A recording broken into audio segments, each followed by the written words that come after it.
Awesome.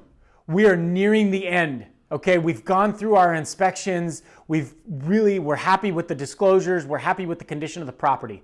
Okay, at this point in time, we've removed our inspection contingency. So what that means is you're going to sign a piece of paper that says, I'm removing my inspection contingency. I'm happy with the condition of the property.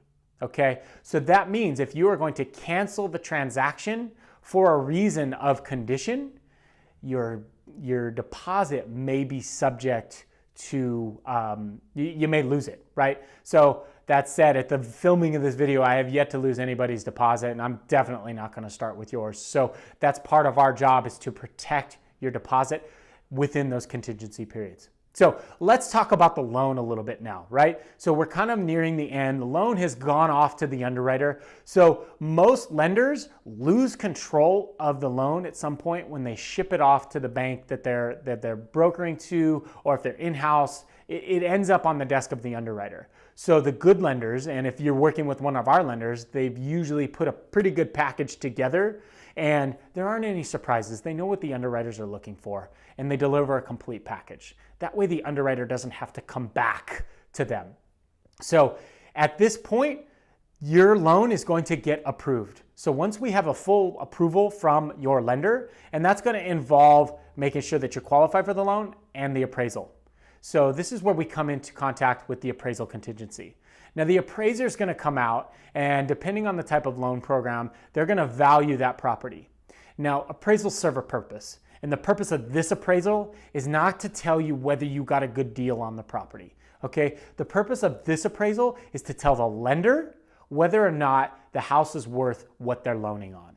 Okay, so sometimes the appraisals come back in high and you can kind of feel good about that. Sometimes the appraisals come back in low, and then we may have to go over to the home seller and say, hey, your property didn't appraise. We can't fund our loan at this point due to the low appraisal. So there are certain things that we can do, maybe lower the price, or we may have to cancel the transaction at that point.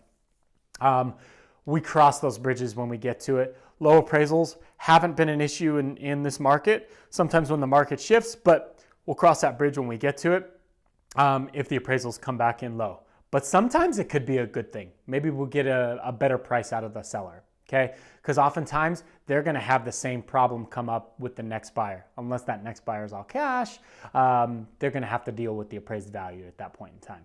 So once your house appraises, that's good. Your loan is approved. You're gonna be asked to remove the loan and appraisal contingencies. Okay, so that takes care of our 3 contingencies. So at that point, when you've removed all your contingencies, it's basically, we've decided to move forward with the sale.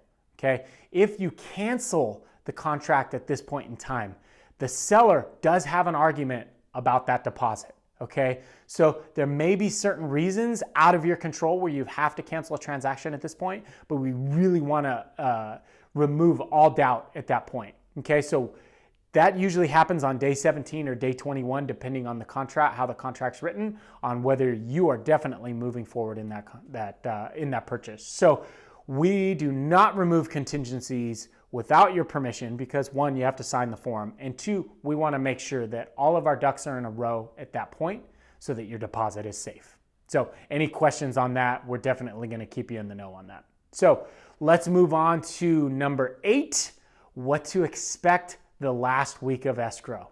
Okay, step number 8, and we'll see you in that video.